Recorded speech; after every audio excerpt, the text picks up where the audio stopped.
Should I pause? Yay. Okay. So welcome. You're at the Community Health Improvement Plan Network's legislative pitch party. And the CHIP is a network of people and organizations in our area that work to identify the most pressing health issues in our region and then work together to improve them in a 3-year cycle.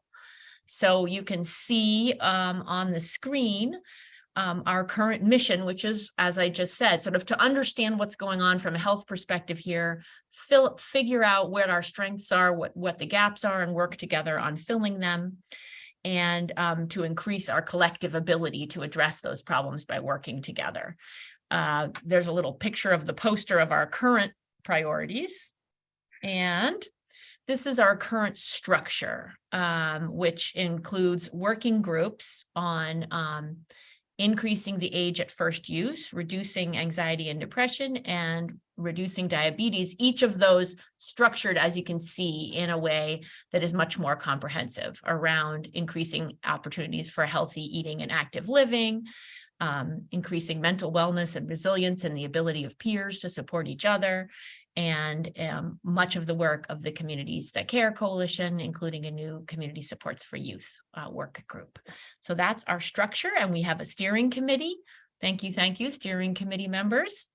And so why are we here? I don't want to take up too much time, but I wanted to make sure you knew what you were here for. And this model that you're looking at now is the model of health that we work with, and it was developed by the Robert Wood Johnson Foundation and is really used to try to draw attention to how much different structures actually impact health. We tend to think of health as very much an outcome of people's choices and their quality of care, which of course it is, but it is also, as you can see, 40% things like, are you able to get a good job? Are you paid well?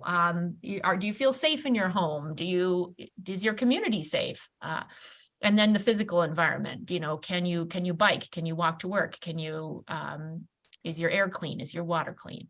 And the reason why we're here today, as this giant arrow points out, is that all of that is driven by policies and programs. And we're here to talk about getting better policies passed in our state.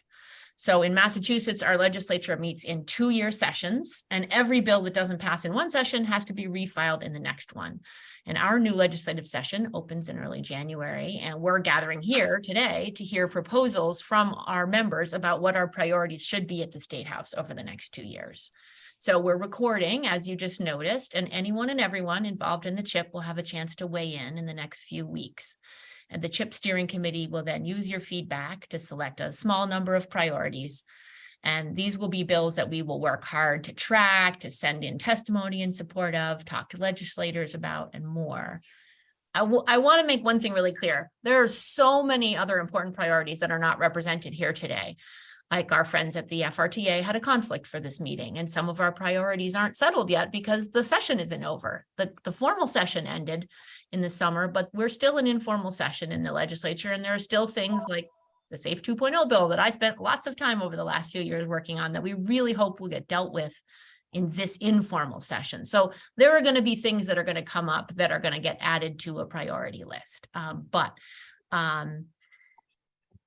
One thing I just want to make it clear also is that lots of you and lots of CHIP members will be working on a bunch of different priorities, and we're not in any way suggesting that everyone should drop everything they're doing and work only on these bills. But we're so excited to have members from a really broad array of CHIP organizations and people to tell us about the bills that they are supportive of, and we encourage you to get involved in any and all of them. So I'm now going to turn it over to Senator Comerford to talk to us about what will happen next as the legislative session opens. Over to you. Thank you so much, Phoebe. Hi, everybody. Sharing. I'm really grateful to be with you. And I know I'm here with Natalie Blais. Rep. Blais is here too, and we're both here at the invitation of Phoebe and team to talk about the coming legislative session. And so I'm going to share my screen, and we developed a little bit of a timeline for you just to give you a visual of the next 2 years starting in January. But first, and I know that Natalie believes this too, I just want to extol the necessity and power of what you're doing. One thing is completely true. As I complete my 4 years in the first 4 years in the legislature, I'm re-upping for another 2. Should the voters decide on November on election day. But one thing is completely true. And that is that people power is what's needed to move the legislature effectively. Government can and should work in the best interest of everybody. It doesn't always, and you know that more than anybody else, but it can and it should. And the difference between government working and not working is you. And it's hard sometimes to believe that, except I can tell you that I have now countless, actually, without hyperbole, countless examples of policies being passed that were driven by people, or policies being improved that were driven by constituents, and budget priorities that have gone forward because of advocacy. Legislators can work on any number of things at any time. And what makes us prioritize the work on your behalf is you telling us it's important. I, of course, filed SAFE 2.0 because I'm chair of public health and I care deeply about local public health and regional public health. But I will tell you that Phoebe Walker lit a bonfire underneath me that kept me going for 2 years, right? She absolutely did. And not only did she urge me on, no, this is good, Phoebe. She gave me information. She helped me stay current. She helped me track things. Legislators are generalists. And so therefore we need the expertise that you all have. And now I'm just going to share my screen super quickly and not talk at you, but I'll show you this timeline that Rep. Blais and I developed. And then I think we're going to hear from Rep. Blais, which I would love. Okay, so 2-year cycle. So this is 23 and 24. And the red arrows actually demonstrate, although they're very loud, they demonstrate the number of times that you all have a chance to impact what happens in the legislature. So where we are right now is before January. We're going to get sworn in, I think January 3rd of this coming year. So right now we're figuring out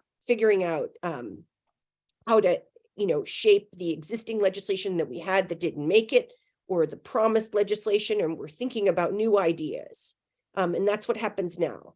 And so it's a big churn where we evaluate what happened, evaluate what worked, what didn't work, why the bills didn't move, or what part of a bill moves, right? Sometimes we get 2/3 of a bill done, but another third is left. Do we need that third? Do we couple it with something else, right? That's how it happens in this time. And then good folks like you are sending us no end of ideas.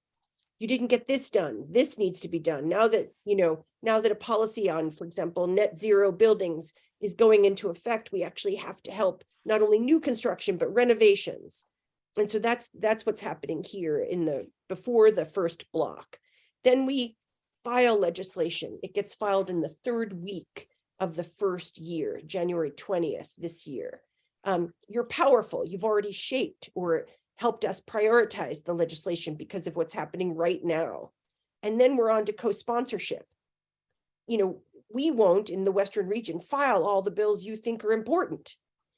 So you'll help us co-sponsor the bills that we didn't file, and you'll fight for co-sponsorship for the bills that we did that you like. And co-sponsorship is not the end of the game, it's just the beginning, but it helps the Senate and the House understand what are the hot bills, what are moving, what are people talking about, where's the buzz. And because it's a policy and political place, these things matter. And the outside game, you guys and everybody on this call, and the sort of inside game, and I only mean that not inside as a priority, but inside the building, come together and we create the social and political conditions necessary to have legislation go quickly, which is the next thing. Hearings. We want an early hearing. That's the next piece of work that you'll do. So right about February, March, we'll get committee assignments, and then bills will be apportioned to committees. And then bam, by April, we're off to the races.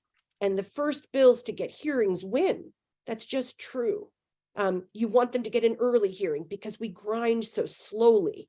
If we don't get an early hearing, it's not totally it's not a done deal, but it just sets everybody up for winning, because then you have more time to work with the committee on the decision on the bill.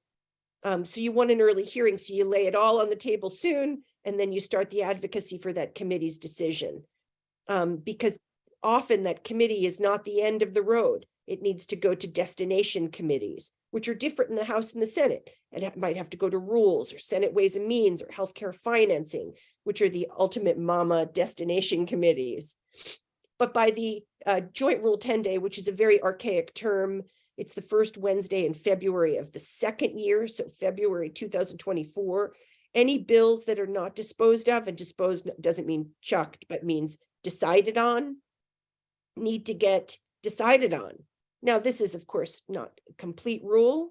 The legislature should do this, but we don't always. We get extensions, but a lot of bills come pouring out on Joint Rule 10 Day. Again, you want it out before then because you don't want it in a sea of other bills, because you want your bill to be special. And then they go through other committees, as I said, and then it has to come to the floor in both chambers. It doesn't matter if the Senate passes the bill. I mean, fine, it's fine. It's a victory for this, for a senator who's carrying it, but the House has to have that victory too. And then these bills have to get reconciled. And during this whole process, you are active, and then it must be signed by the governor. And as we saw with SAFE 2.0, that's the State Action for Local Public Health Excellence, the governor gutted SAFE 2.0 when it was passed unanimously by both chambers and sent to the governor. He gutted it. And so it doesn't, our advocacy is ongoing now, months after the governor returned the bill in a state that is unpassable by the legislature. And so it isn't enough to get the bill to the governor. You still have to see it through. And the last thing I'll say is it's actually not even enough to get the bill signed by the governor, because we understand that the implementation watchdogging that you all are doing in so many issues is so critical, right? These things, the policy being implemented by administrations, their very, very best attempts sometimes need your continued watchdogging and expertise and need us to be involved on your behalf. So a piece of policy that you invest in now, and again, you will be the reason that it prevails, your actions will need you to stay with it as the very best advocate all the way through, and then hold us accountable to be the advocate that you need us to be as well. So with that, Phoebe, I'm going to say thank you so much for this opportunity. Thank you so very much for laying that all out and so clearly, and explaining how we all fit in. Thank you so much. And now we're so pleased to hear from Representative Natalie Blais. Hi, everyone. It's Natalie. I'm sorry not to be on video, but I am where I spend most of my life, in my car. It's all right. It's a really nice picture. We can envision you here. It is so good to be with you today. I want to just say thank you to Senator Comerford for laying that out so clearly. It sometimes feels like, once you introduce a bill, it just goes into a black hole. And she just really did a great job outlining the process, and certainly the multiple opportunities for you to be impactful along the way. And I do want to just re-emphasize a couple of points that she made. One is the importance of your voices. We work for you, and so many of the policy ideas that we introduce for legislation come directly from you. And sometimes we're successful and sometimes we're not. But we're able to continue to work with you to get those bills across the finish line. And that we can't possibly be tracking all of the bills all of the time. There are over 5,000 pieces of legislation introduced in the House and the Senate, and we need to rely on you all as the experts in these areas to tell us, what's important, what you're hearing on the ground, what you're hearing in your organizations, So having these open lines of communication with our constituents is so critically important. And it's one of the many reasons why I'm so happy to be here with you today, and certainly thank Jen and Phoebe for the opportunity to join together and have this conversation. One of the tools that you have as Massachusetts residents is the legislature's website. And you do have the ability to create your own account on the Massachusetts legislature website, MAlegislature.gov, and you can star any bill that you are interested in keeping in touch with. And that system will alert you when that bill is going to have a hearing, or just as it's moving along the process that Senator Comerford just identified. That account will ping you when there's some action on or movement on that bill that you have specified. So I highly recommend that if you can take a minute to do that and create that account before next session starts, that could be helpful to you. And also don't feel like you need to go it alone. We're certainly here to be a resource. If you have a question about a particular bill, don't hesitate to reach out. And certainly rely on groups and organizations that share your priorities, because they'll be tracking these bills as well, and will send out emails to let you know where the bill currently stands, and can certainly be helpful to you as the bill moves through the legislative process. So we're all in this together. I'm so grateful to be here with you today, and I'm going to turn it back over to Phoebe. Thank you so much. And Natalie, do you want to take 1 second just to tell people what how your district is changing, in case they're not following that? Yeah, thank you. Both Senator Comerford and my districts are changing pretty significantly with redistricting. We are currently running to represent the new towns in our districts. For me, I will be picking up all of Western Franklin County. So going all the way over to the Berkshires, to the Vermont border, those will all now be first Franklin towns.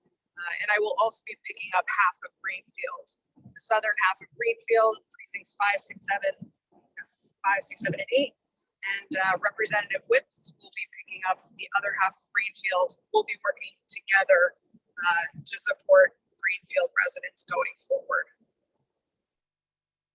Thank you. And Joe, do you want to do the same? Do you want to tell people how if you're still able to talk? Are you? I did not mean to overshare in the chat, you guys. How Okay. horrible. We've pretty much all been there now, so no worries. I thought it was a direct message about the slide, and have mercy. Anyway, I'm embarrassed, but true. Natalie, I told everybody that I had COVID. Because I was replying to a message. Anyway, yes, I am running in the Hampshire Franklin Worcester district, and it's going to be 25 cities and towns. So I will get to work a lot with Natalie, but also with a couple of new representatives, including John Zlotnick, because my district now will hook into Worcester County substantially. So I'm losing Coleraine, Whately, and South Hadley, and I'm picking up Athol, Petersham, Winchendon, and Ashburnham. And that's a significant change for this district. And it is, it's going to allow me to work in a much more, I think, ideologically complex setting. And I think that's just going to make me smarter. It's also going to allow me to work with reps like Rep Zlotnick, although I'll be rooted in Western Massachusetts. In our valley, but it's a great opportunity. And we assume that Paul Mark, should he be elected, will be picking up those towns you're leaving? Exactly. Well, no, Paul, upon election, Paul will get Coleraine and Whately, And then Jake Oliveira, upon election, will get Ah, South Hadley. Yes, that makes sense. Okay. And, you know, and this was not an easy decision on the part of the Senate, I'll just say, and we can have this conversation should folks want to go deeper here on redistricting. But I do want to, you know, really appreciate my Senate colleagues for figuring out how to keep a Senate seat, which is part of what we we're fighting for, although the districts are larger and that will have some cost to them. Yeah. So Well, thank you. And we're so glad we haven't lost either of you altogether for our county. Okay, we're now going to turn it over to, I don't see any other questions in the chat from people. I do want to call people's attention to the little guide to how to use the My Legislature thing that Jen put in there, and encourage you to go and try that out. It's pretty easy and will allow you to follow pieces of legislation quite easily. And so let's get to the pitching party part. We are going to, so I'm just going to share my screen real quick one more time to show you who you're going to be hearing from in this order. Only change is that Lynn Feldman is taking over for Barbara Bodson, who's having some internet connectivity issues. But you'll see it's a wide range of people representing a wide range of organizations and perspectives, and they each have a cool bill for you to hear about. So I'm going to stop sharing, and we're going to start with Becky Himlin from Community Action Pioneer Valley.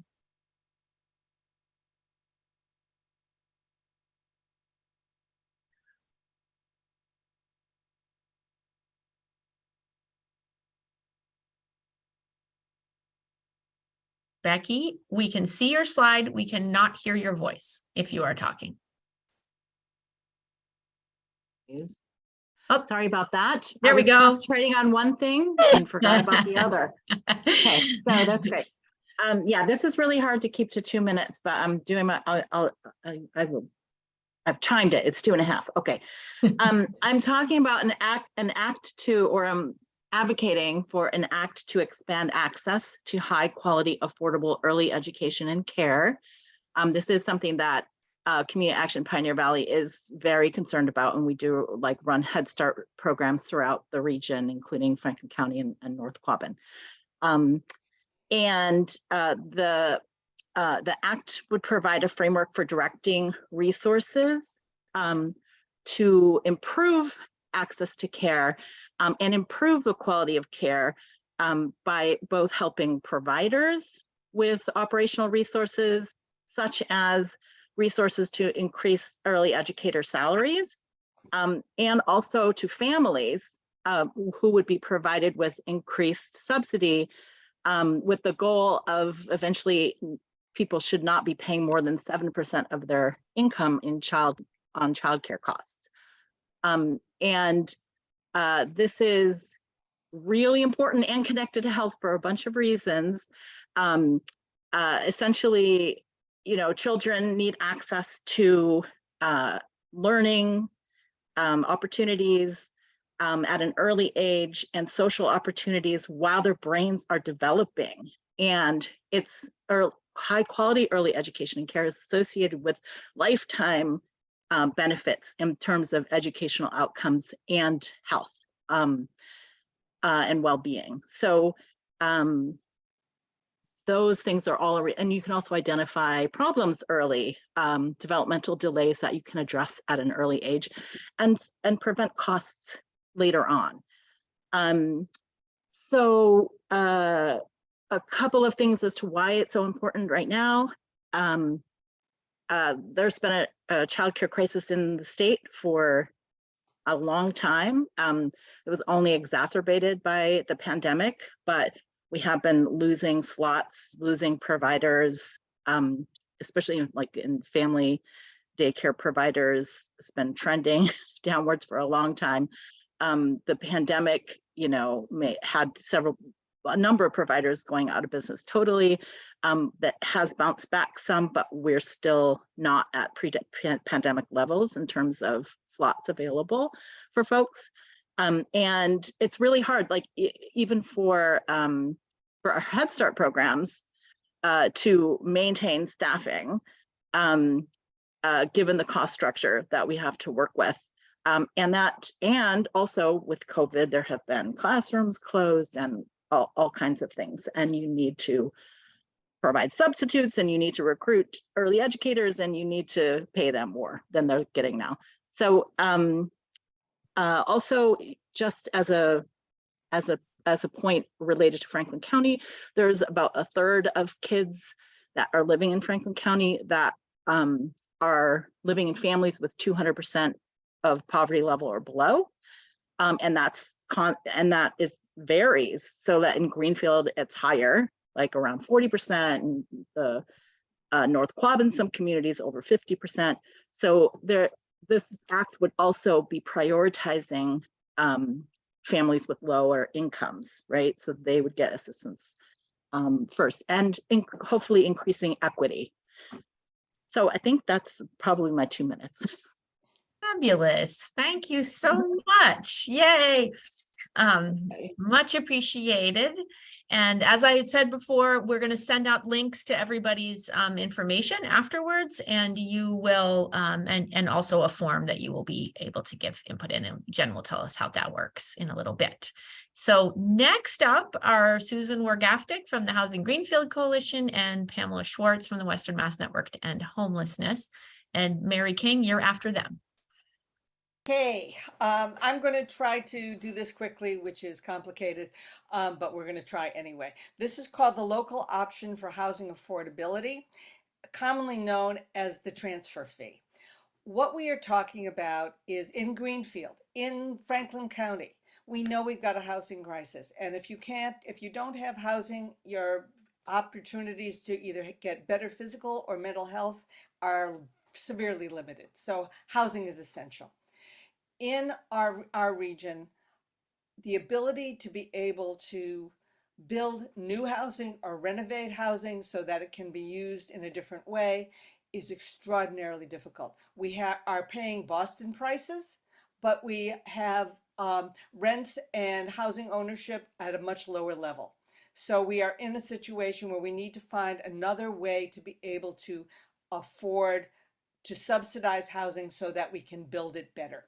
One of the issues that we are dealing with right now is that we do not have enough housing available, especially in smaller towns. The state does subsidize some housing, but they usually subsidize larger developments. You're not going to put 30 apartments in Coleraine. It's not going to happen. So we have to figure out ways to be able to develop options for smaller developments in all of our communities so that people can stay where they are presently living if that's what they want to do, or we can involve new families in our housing. So to do that, one of the things we're looking at is the local option for affordability, which is basically LOHOP, we call it. Anyway, how does this work? It's based on what the median price of a house is in the region. So let's say that median price is $250,000 in Franklin County, which is close. We don't know. I haven't looked at it recently because it's gone up and gone down, but it's about there.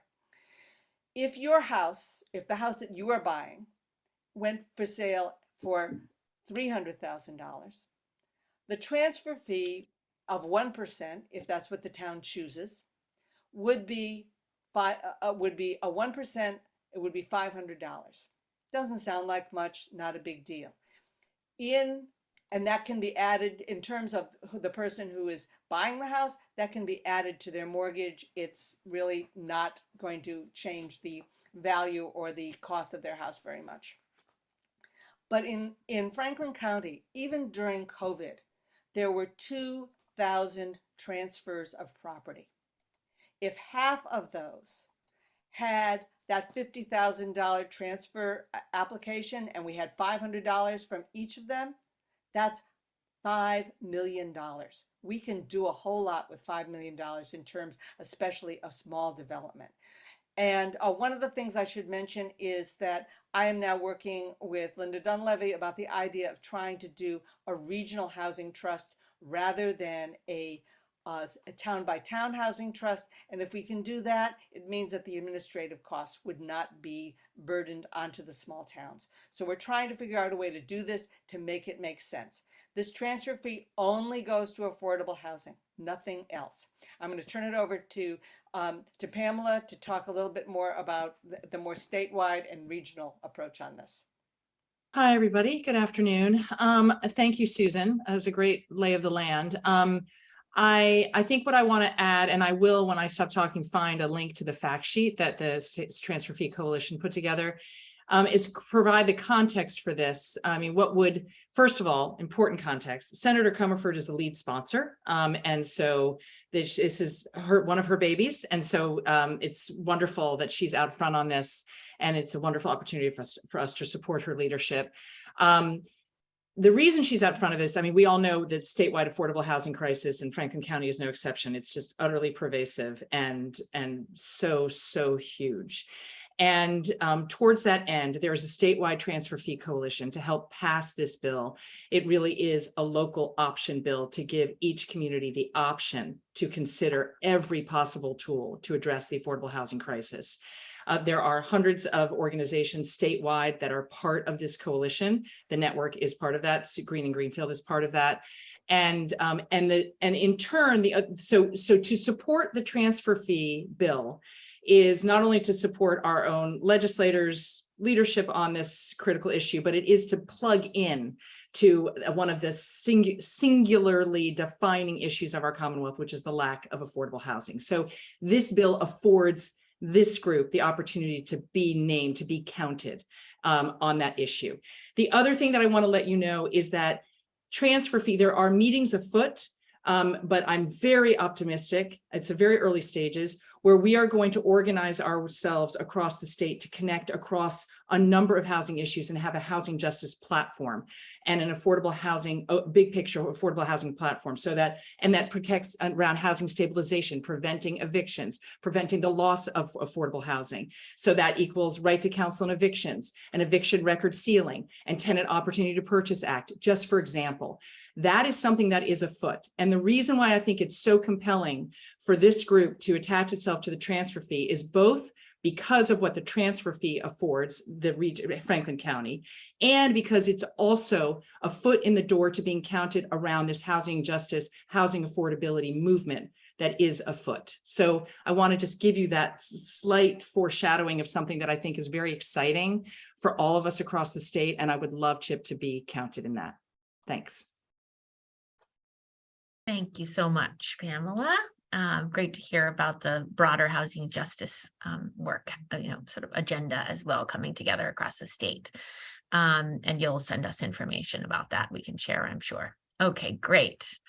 Next up, Mary King from Montague Catholic Social Ministries. And Amy Timmons, you are after Mary, and Trisha, you're after Amy.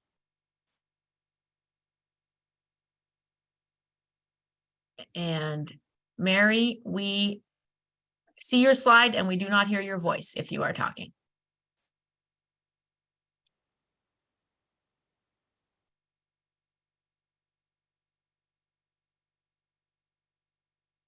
Just need to unmute. Sorry. There we go.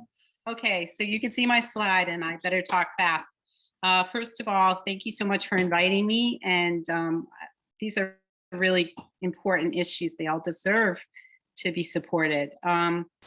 The act that I have chosen is a little bit of an outlier.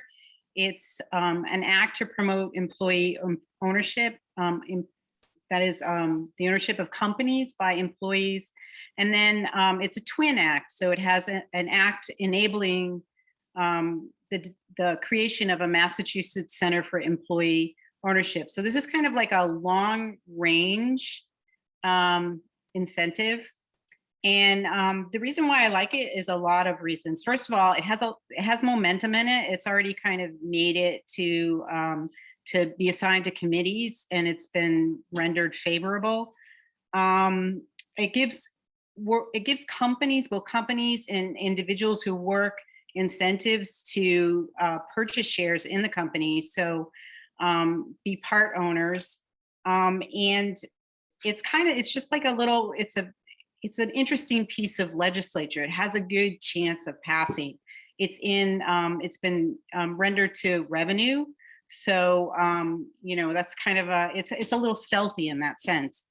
I think it has a lot of potential to make wholesale change. So, we know that, and there's lots of studies that show, and I can share later if people are interested, that workers who own their own companies are happier, they're more emotionally satisfied with their work. They have democratic means to control the environment in their work. They are healthier overall. And, this is kind of part of our culture in Western Massachusetts.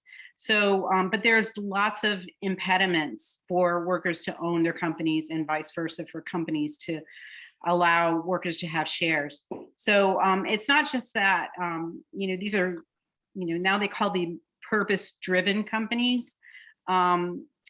It's not just that they're healthier to work in. Employees then go on to really, provide for their communities. They're just community-friendly companies, and they're environmentally friendly companies. So it's not just the workers' health and the working conditions and the health and safety in those places. They have spin-offs. So I think it has a lot of potential to grow and in other parts of the state. What else do I like about it? I guess I'll just, because this is just a small snippet, and I'd love to share other aspects to it. It's very well supported. I think the only thing I would say is that often in the work that we do, we're forced to be defensive and reactive. And we don't get a chance to build the kind of world that we want, that's fair and equitable. And there are sort of parts of these proposals that deal with low income, deal with rural, prioritize rural, low income, BIPOC communities. So this is something that looks towards the future. So I really, I like that about it. It's not reactive, it's not defensive. It deals with health writ large. And it's, I think it's just a great opportunity, and I hope other people are also interested in this potential too. So excuse me, thank you so much. Mary. Okay. That's great, thanks so much. All right, we are turning next to Amy Timmons from ServiceNet. And I'm trying to start my video, but there we are. There Okay. you are. So, well, all of us working in the not-for-profit sector would no doubt agree that it would be great to have higher pay for the folks who are the backbone of our organization and providing direct care service. And the main trade association that we are a part of is the Providers Council. Our CEO, Sue Stubbs, sits on the board. And this has been the piece of legislation I'm going to introduce is something that's been on the books, in the works for many years. It's actually been introduced before, but it's coming up again. And I think the title will resonate with you. It's an act relative to fair pay for comparable work. This is House Bill 837, Senate Bill 105. And the bill's purpose is to eliminate the pay disparity that currently exists between the salaries of human service workers employed by community-based service organizations such as ServiceNet, and really many of you here who receive the funding from state contracts, and state employees who are holding similar job titles and who perform similar work. So the similar job titles and roles exist for people employed across the Commonwealth, and those who are employed at private community-based human service nonprofits currently earn as much as 30% less than our counterparts in state paid or in state jobs. We're all state paid, but some of us are paid via contract, some directly by the state. The model budgets created by the Commonwealth for human services programs contain salaries that are far lower than what the state pays for similar positions. So Due to this salary disparity, it's increasingly difficult for community-based organizations such as ours to recruit and retain staff who necessarily need to be looking for work that pays more. And when a state job comes along, it looks all that much more appealing. So without a solution to the workforce crisis that we're currently in, which we are all experiencing, an increasing number of jobs will go unfilled, programs may close, and this could lead to a loss of services for vulnerable Massachusetts residents, which is of concern to all of us on this call. If passed, this legislation would set a schedule to eliminate the pay disparity no later than July 1st, 2027, which seems still like a long ways off, but to turn around funding plans and allocations, it's, as we all know, it takes time. This would apply to human service workers employed by private community-based human service nonprofits that have contracts with the Executive Office of Health and Human Services. That's a lot of our programs. The Executive Office of Elder Affairs, the Department of Housing and Community Development, which supports the shelters and other housing programs, and the Department of Early Education and Care. So all of us who are receiving large sums of money from these offices would benefit by this legislation. And I think a point made is we are serving folks, and we also are employing people at a level that is far lower than they deserve for the important work they do. There you go. Nice. Thank you very much. Boy, these are such great pieces of legislation. I so much appreciate everyone's time presenting them. So next up, we'll hear from Tricia Wells, who's got something completely different to talk to us about. And after Tricia is Rachel and Zoe, Rachel Stoller and Zoe Sloat. Okay. I had to switch screens. I just want to make sure everybody can hear me. We can hear and see you. Excellent. Hello. Thank you, Phoebe and Jen, for hosting this event. I am here to promote a bill that would update the Massachusetts law on child sexual abuse material, or what's commonly called child pornography. The state law has not been updated since the advent of digital editing software like Photoshop, which means that under the law today, a child predator is allowed to use an innocent photo of a known minor and superimpose or morph or combine it with sexually explicit images. Earlier this year, I worked with Senator Hines' team drafting some legislation on this issue. That bill was not filed, but it is now, it's been passed on to Senator Joan Lovely. Child sexual abuse happens everywhere, including right here in our town, schools, neighborhoods. It is a serious hidden public health problem with social, emotional, and financial costs to all of us. As many as 1 in 4 girls and 1 in 6 boys are sexually abused during childhood. Child victims rarely disclose abuse. On average, they wait 17 years. Over 90% of abuse is perpetrated by a trusted adult. Child sexual abuse is linked to a lifetime of mental health problems like depression, anxiety, PTSD, substance abuse, violence, and suicide. Research has shown that the correlation between possession of child pornography and the perpetration of hands-on sexual abuse is extremely high. One study put it at 98%. 13 states have already updated their statutes to include some kind of digital exploitation of minors.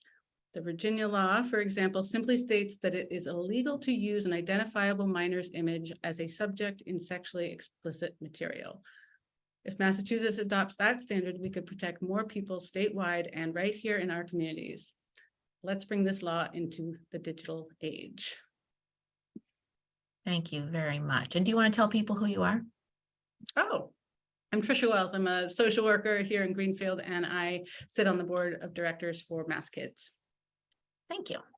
And let's make sure we send out some information about what Mass Kids is too in the things that we send out from you. Wonderful. Thank you so much. And we're moving on to Zoe Sloat and Rachel Stoller. Great. Thanks, Phoebe. I'll start off and then Rachel, feel free to chime in. Thanks everybody for joining. It's always great to see like the movers and shakers of Franklin County, and Phoebe and Jen, always thankful for you guys, convening these spaces. So we do not have a legislative ask today. We have a budget item. So the good news is you can just sign on to this as opposed to having to choose and have it be a legislative agenda piece.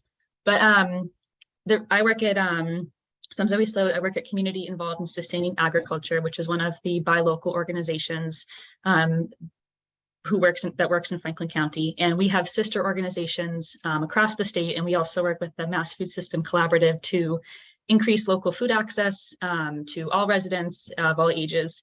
And we are actually setting our legislative priorities next week. So not in time for this meeting, which is why I don't have some items for you today. And a lot of items are still kind of like percolating in our CISA world. But one thing that I do want to highlight is that there is this call. Thank you for sharing that, Rachel. There is this call for folks to invest in food system education for children. I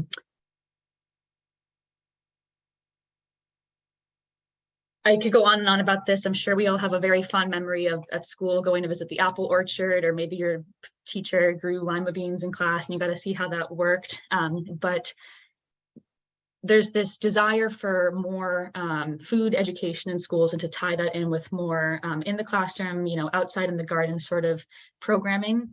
It's great for the students' well-being to have this programming in schools, just to understand the food system around you and understand your place in the world and have a more mindful relationship with eating, to grow up and engage with your health more as a benefit of food literacy in schools.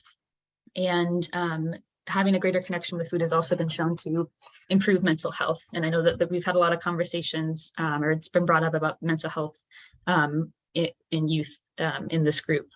And then also it's great for local food and agriculture development, economic development, and people can learn about their potential careers and just have a greater engagement with the local food system. The challenges is that, with MCAS and with so many requirements being put on teachers, food literacy doesn't come up. And it's difficult to get funding for, school gardens, for school field trips that are maybe not as directly related to something that's testable. And so teachers have said that they need, support in this area. They need help thinking of, curricula, of programming support to kind of coordinate with other teachers. It is such a cross-functional realm, food. So anyway, this funding would be to create a couple positions at the state. One would be an MDAR position at the Massachusetts Department of Agricultural Resources for a agricultural literacy coordinator. And this position would help coordinate visits to farms and help do some of that logistical support. And then it would also create a couple positions at the Department of Elementary and Secondary Education. One of which would be a state level position for a food literacy coordinator who would help come up with curriculum and help create a standardized sort of set of resources that teachers could use. And then also it would create district level food literacy coordinators for that on the ground support with schools. And so Rachel shared the full details of the campaign in the chat. And then this is a call to action for everybody to sign up if you are able to speak on behalf of your organization to sign up for this. That would be a tremendous help. Thank you, Zoe.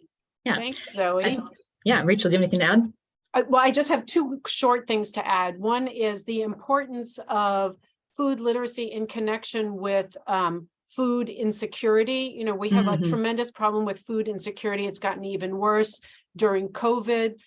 Food insecurity affects young people's ability to learn. But I also recently learned that food insecurity is a predictive factor for cigarette use. And I think that we will see more research come out about food insecurity being a predictive factor for substance use in general. So I wanted to bring that up. And then I also wanted to bring up the fact that having some kind of joint connection between the Department of Elementary and Secondary Education and the Department of Agriculture, the idea that Massachusetts government departments would connect about something, and DESE has often sort of been out of the loop. They kind of do their own thing. So this would help to connect them with other state strategies. And I feel like it would be an entree into the Department of Elementary and Secondary Education doing more to help support the Massachusetts Local Food Action Plan and really connecting schools and the food system in ways that it hasn't been done up until this point. Thank you very much. All right. Go team food. Okay. Thank you. Next up, we have Lily Link from CHAPA, followed by Megan Tudrin from the Greenfield Health Department, and finally Lynn Feldman from LifePath. So you are now aware of your order, and those are the last three. So Lily, take it away.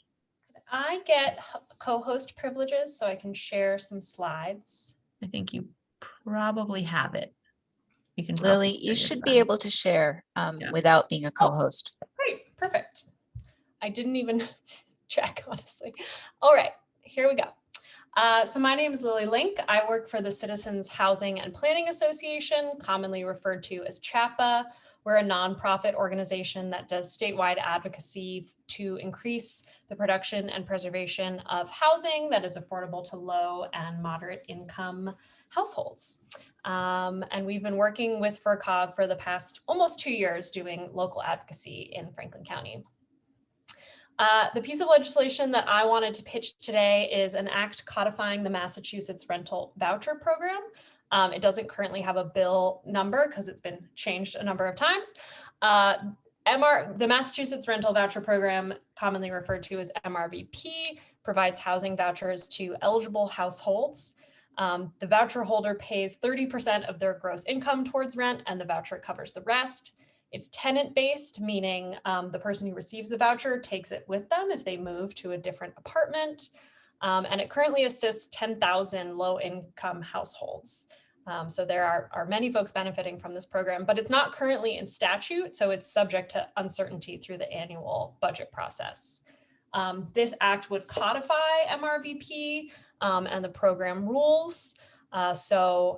Ensuring that 75% of those vouchers are designated to households with extremely low income. So ensuring that we are helping those who need it most. It would codify the tenant payment share at 30%, meaning they will never pay more than 30% of their gross income on rent. And it requires use of a payment standard rather than before there was a maximum rent. And so if you weren't able to find an apartment below that maximum rent, you might find yourself paying more than 30% of your income.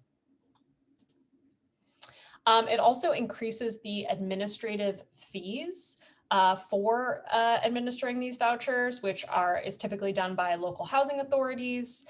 So it increase it from 40 to 80, which would help cover agency operations and services, which will ultimately improve the experience of voucher holders and applicants.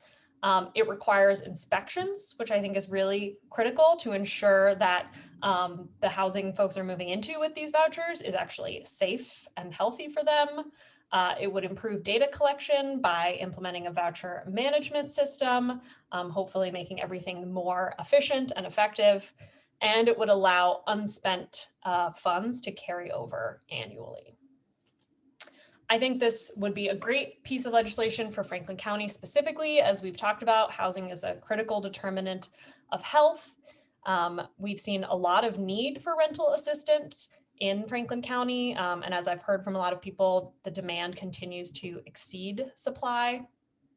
I think it's really critical that this bill explicitly targets lower income households. From my knowledge, that is particularly needed in Franklin County. I've also heard a lot of concerns about dilapidated housing. So the need for the requirement for inspections that's in this bill would be really critical.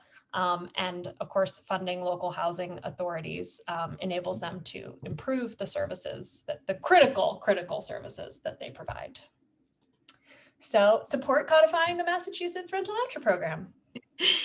Thank you. That was compelling. Much appreciated. And turning again to a whole new arena, we turn to our wonderful local public health nurse for the city of Greenfield, Megan Tudrin. And want me to share you want me to share the screen? Okay. Yeah, that would be great. Okay, let me just go find it. 1 second. And screen 2. Well, wait a minute, 1 sec. Share, but then for some reason you're not There it seeing. is. Is there? It's Okay, there. Yep. good.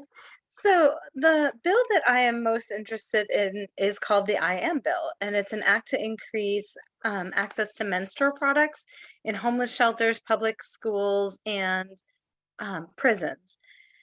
So how I came about this was we were hearing from this is not my bill. I just kind of jumped on the bandwagon. It's actually already been passed in the Senate and it needs to go up for a vote in the House, which we did not make the cutoff, kind of like the safe bill. So we are really hoping that we can get in by the end of the year.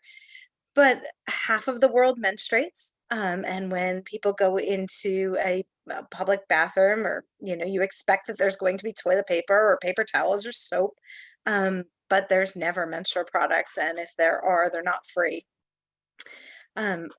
We have lots of young teenagers that can't afford menstrual products. They're missing classes. SNAP and WIC and things like that don't cover menstrual products. So people are worried about food, and if they're worried about food, they're definitely not going to be buying menstrual products because it's just not the priority. And then even for people who can afford it, they might not know when it's going to start. So they're going to go into the bathrooms, especially teenagers in schools, realize that there's no supplies there. They have to run to their locker, then run back to the bathroom, and then they get shamed or get a detention because they're late for class. These are stories that I've heard over and over and over again about getting punished for taking too long in the bathroom. They only get 2 minutes between classes. A lot of schools ban backpacks, so it's not like that they could have them in their backpack and carry them with them all the time. It's just not feasible.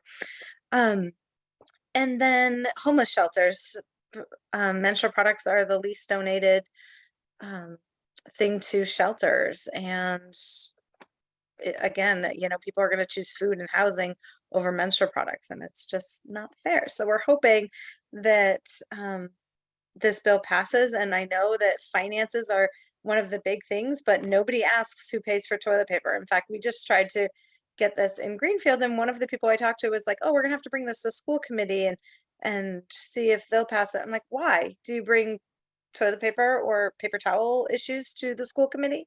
Like, this should be a basic human function. And that's it. Thank you.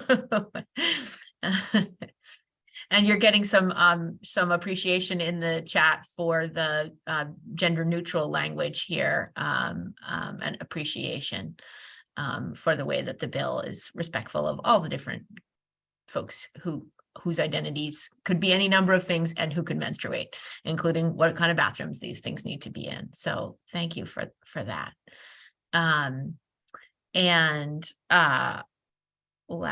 Whoops, now I've lost track of where we are. I need to stop sharing my screen. Okay. Thank you so much, Megan. And we are moving on to Lynn Feldman from LifePath. Thank you so much, Phoebe. Thank you to everyone who spoke before. This is going to be tough to focus, but a lot of great things to choose from for the SHIP support. So this is the last pitch. Again, my name is Lynn Feldman. I'm Director of Community Services at LifePath, and I'm going to talk about the need to resurrect Senate Bill 89, which is an act allowing spouses to serve as caregivers, which had earlier been sponsored by Senator Cumberford. So thank you, Senator Cumberford, for your support. LifePath's mission is to foster the independence and dignity of older adults and people with disabilities and help people age in place. And right now, there's a current critical shortage of home care workers. So now, and at other times, spouses are often called upon to provide in-home care for their spouse, but they are not currently eligible to be paid caregivers through state programs the way other relatives or non-relatives would be. So I'll just share the story from one of our consumers to illustrate the challenges that this situation places on a caregiver. And this is in her own words, so I'm just going to read it to you. My husband and I continued to work part-time 8 years ago, him as an electrician and me as a freelance writer. But in 2015, he suffered a stroke. He was 75 and I was 70. Some very good doctors saved his life, but they were not able to save his ability to see, stand, or swallow. So he spent weeks in a rehab center before coming home. Initial deficits fade away, but others surfaced over the next year, including seizures and all that goes along with frontotemporal dementia. Neither of us ever worked another day. Actually, I did work. I worked harder than I had ever worked in my life. I was this full-time caregiver on top of my role as wife, housekeeper, cook, bookkeeper, medical appointment manager, driver, physical therapy assistant, family social secretary, home maintenance supervisor, etc. I did all these jobs without his help or the income he used to bring in before he got sick. I did get him to an adult day health program several times a week, but the daycare program was our biggest monthly expense, so I cut back on the days. I sold off assets. We all but stopped visiting family, and I paid penalties to take early distribution from our retirement savings to cover our bills. By last year, I was physically, mentally, emotionally, and financially exhausted and had to place him in a long-term care facility. Looking back, I think even a small amount of compensation would have made the job easier and might have allowed him to stay home longer. It would have made it possible for me to pay for more daycare, hire housekeepers, personal care assistant, or anyone who could lighten my load. Taking care of my sick husband was the most difficult and complicated job I've ever done. Unlike most jobs, there was never any time off. I went into it with confidence, but after a few tough years, I was nearly crushed by the weight and expense. So that's the end of the story, and I'll just wrap up by saying including spouses as paid caregivers would not only acknowledge the work that spouses do, but also increase the availability and the numbers of paid caregivers, expanding the whole available workforce at a time when paid caregivers are really, really scarce. And just to ask, a couple of questions to this group, do you think shouldn't consumers be afforded the dignity to determine who bathes and dresses them and provides assistance with their daily needs? And shouldn't a spouse have the financial freedom to give the loving care that only they can provide? As a backbone of support for their loved one, we really need to open the door finally to enable spouses to provide sustainable, quality, and compassionate care. Thank you for your kind consideration. Thank you, Lynn, and thanks for bringing the voice of the real person to your presentation. Not that you're not a real person, but so that wraps up the folks who were so kind and brave to bring their priorities here before you. And I just want to ask my colleague Jen to describe what will happen next and how you will get to give your further input. All right, folks. So I sort of feel like my head and my heart are going to explode just from hearing these ideas today. And when I think about what Senator Comerford and Rep. Blais said at the beginning about how they have 5,000 bills in every session, I think that you can understand why we really want and need your input about what we as a group should focus on in this next session, and also how it's wise for us to start early, to start now, thinking about all the different things that we care about and that we could do through this legislative process.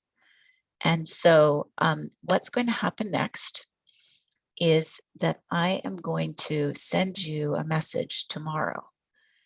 And if you filled out our RSVP form for this meeting, or if you got an email invitation from me or from Phoebe, we have your email address and you will get that message. And if you didn't do one of those things or get one of those things and you are, or if you're just like me and you're kind of anxious and you're kind of a belt and suspenders type person, put your email in the chat and I'll make sure that you get that email, because we really want your input. And we want to know a few things.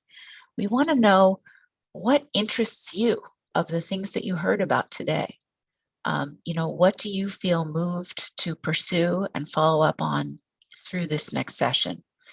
And that could be all of the things, or it could be a few things in it. This might help you to kind of, set your legislative agenda for yourself about what you want to work on in the next couple of years, or maybe just the next couple of months, because some of these things might move pretty fast.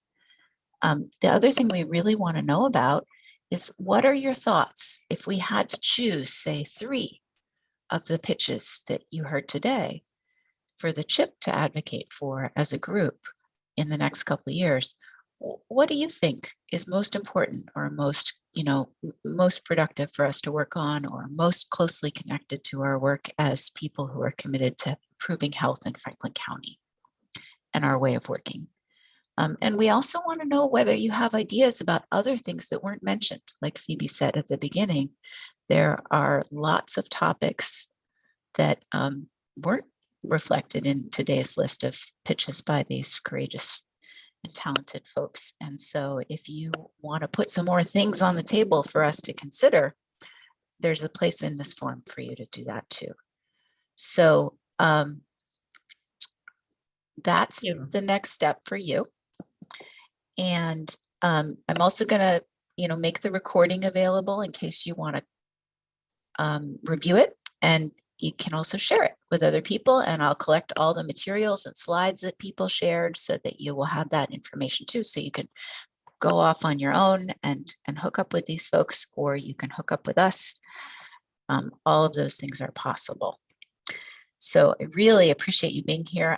I also really appreciate Phoebe for having the idea for formatting it this way. I feel like I've gotten a lot of ideas about how to advocate effectively, and also, how many different ways there are for us to be able to make progress on our goals.